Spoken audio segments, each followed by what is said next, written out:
Di sini saya Muhammad Harum Sisa dengan NIM 150934669 melakukan perakitan wiring motor listrik converter. Di sini ada beberapa komponen. Yang pertama, ini dinamo 3 pas dengan speknya 1 kWh. Kalau yang ini baterai lithium, sebagai baterainya ada 4 biji. Di sini ini DC converter. DC converter itu dari arus DC 48 volt atau lebih dan diturunkan menjadi 12 volt untuk melakukan atau menyalakan lampu-lampu motor yang 12 volt, kelistrikan motor seperti biasanya. Ini controller motor, controller modul. Ini ada soket-soket, beberapa soket. Dan ini soket utama yang ini yang ke motor dan masuk arus baterai langsung saja kita ke perakitannya.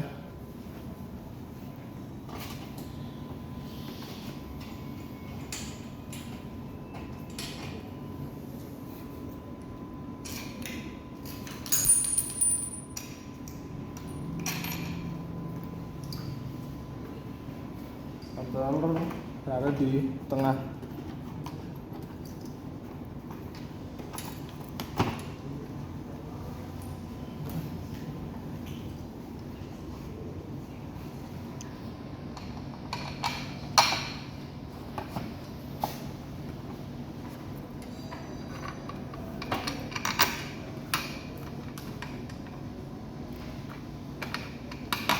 Di controllernya dikasih pelindung atau hambatan dari karet supaya tidak bersentuhan langsung dengan bodi besi rangka.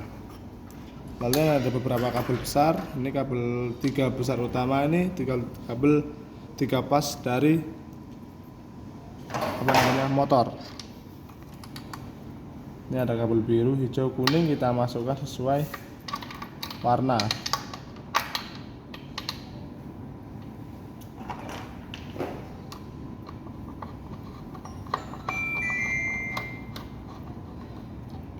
Kita kencangkan, jangan sampai kendor. Jika kendor bahaya karena ini listrik voltase tinggi.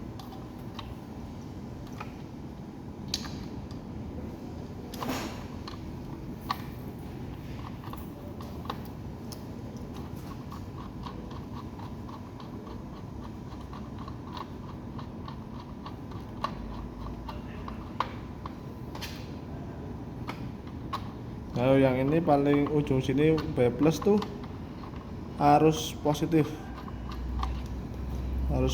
dari baterai. Ini ada 2, kita gabungkan. Karena di sini arus positif kabelnya warna merah dan di sini juga harus warna merah juga karena arus positif.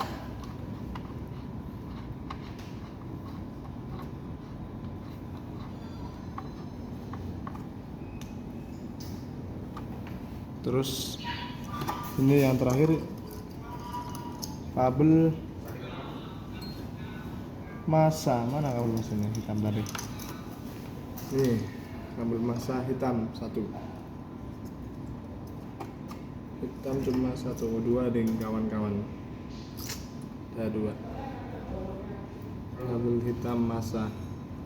Jadi hitam tuh dominan ke negatif atau massa. Atau warna abu juga bisa, yang penting warna gelap biasanya itu.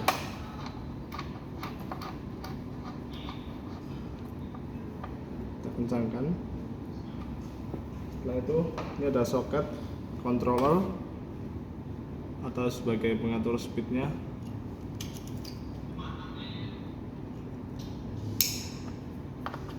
Sampai bunyi klik. Di sini ada 3 yang digunakan. Ini sebagai controller juga.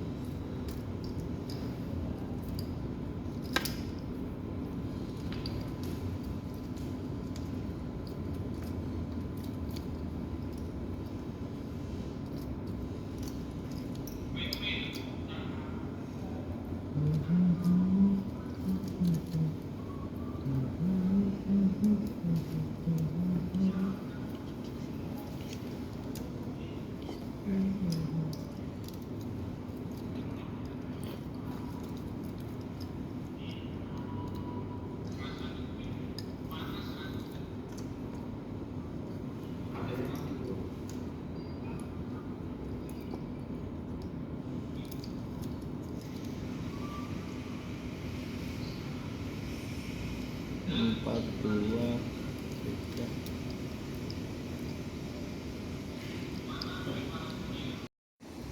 Ya, di sini soket sudah terpasang semuanya.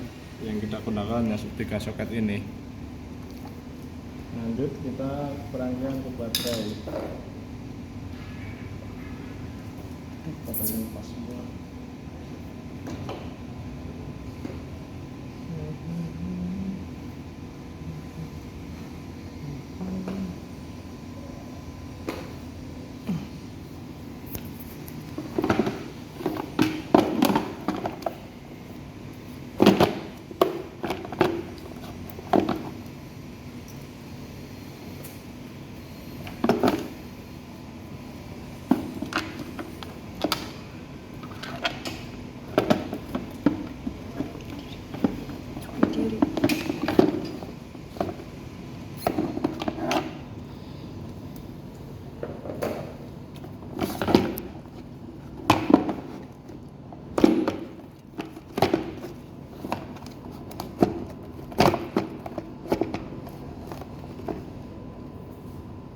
Ini negatif tinggalan saja, jika ikut ke sini langsung dari negatif baterai.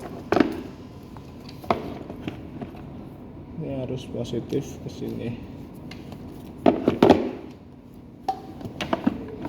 Ini baterai dilepas karena pada saat itu kita sedang melakukan pengecasan, tapi ini belum selesai, jadi tidak kita rangkai dulu.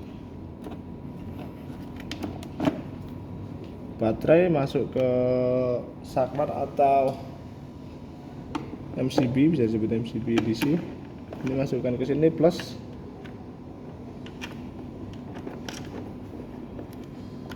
Kita masukkan, kita kencangkan sampai terjepit.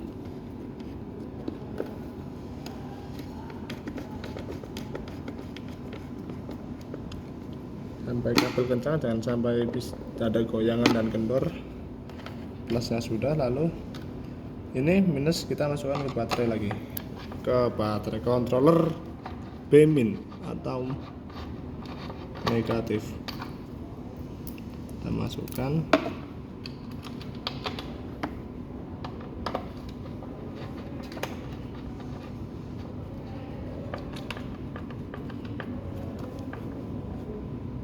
Sudah. Yang komponen utama sudah terpasang dari soket controller,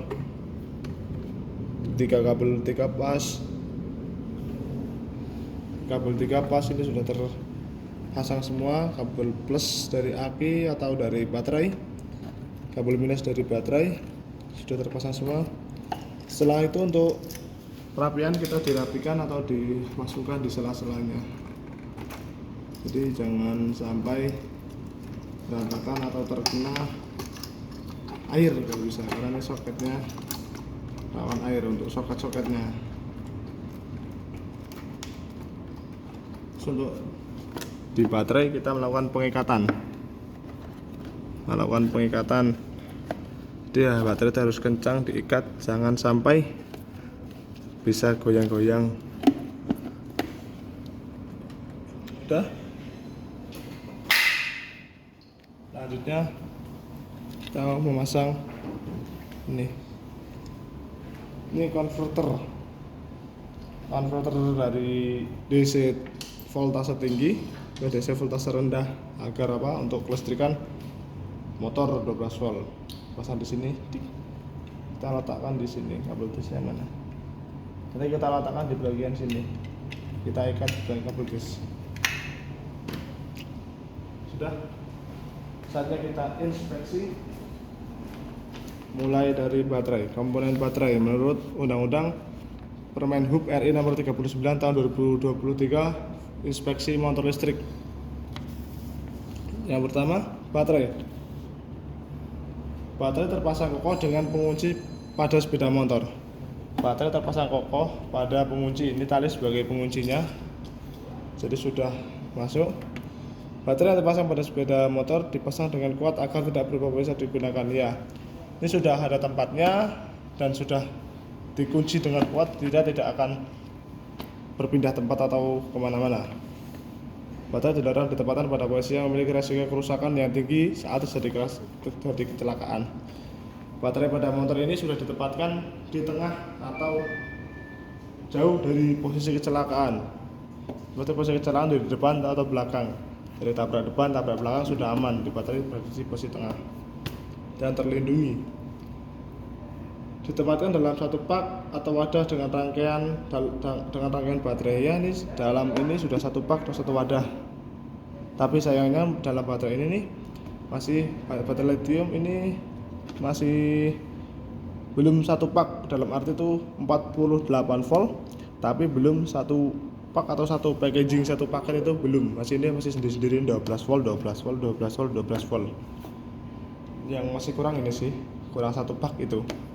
Terus ditempatkan pelindung terhadap kelembapan debu, percikan dan genangan air. Sayangnya pada motor ini belum ada pelindung khusus untuk percikan dan genangan air, terutama itu masih banyak sela-sela. Dari bawah sini air bisa masuk, dari atas sini pinggiran sini air masih bisa masuk, terutama dari kabel-kabel ini nih air bisa masuk pada saat melewati hujan. Motor listrik itu sendiri ditempatkan kokoh pada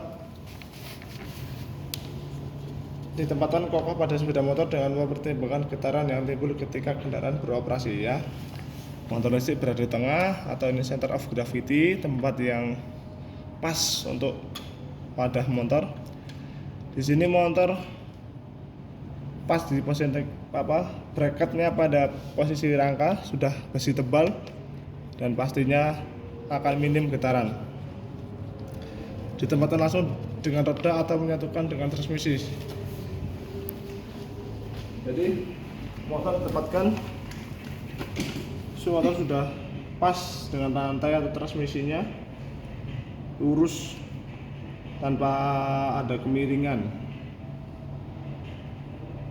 Daya motor listrik versi paling rendah 1 kWh dan paling tinggi 2 kWh. Kelas di 110 cc. Ya, ini motor dengan kelas 110 cc dengan mesin asli 110 cc. Speknya yaitu 1 kWh dan paling tinggi 2 kWh. Nah, di sini motor ini menggunakan motor listrik spek 1 kWh atau 1 kW pada motor ini. Terus controller, kita lanjut ke atas lagi. Controller harus dipasang dengan prinsip pendingin heatsink dan dikaitkan pada bodi motor dengan skrup dan baut ya. Ini heatsinknya bagian bawah ini heatsink dan di skrup baut ini ada baut, ada 4 titik, dibaut dengan kencang ya, masuk. Dipasang dengan mempertimbangkan pendingin controller transfer secara optimal selama kendaraan beroperasi. Pendinginnya optimal coba kita lihat, kita tutup sebentar. Untuk pendinginan sini, untuk pendinginan langsung dari angin tuh saya kira di belakang sini tidak dapat, karena sudah tertutup dari wadah baterai ini, terus tertutup jok, tertutup bodi, dia tidak mendapat pendinginan langsung dari angin atau angin secara langsung. Jadi kalau untuk spek dipasang dengan mempertimbangkan pendinginan controller saat operasi mungkin kurang, karena controller ini pendinginannya hanya dengan heatsink dia sendiri, jadi dengan ini doang, tidak ada angin-angin yang lewat. Lanjut, terminal electronic control unit atau ECU harus tertutup untuk menghindari terjadinya korsleting. Ya, di sini ada tutupnya. Jadi terminal ini harus wajib tertutup dan dibawa dengan kencang. Ini tutupnya dan sudah ada tutupnya. Jadi sudah sesuai spek. Tinggal ditutupkan. Ya.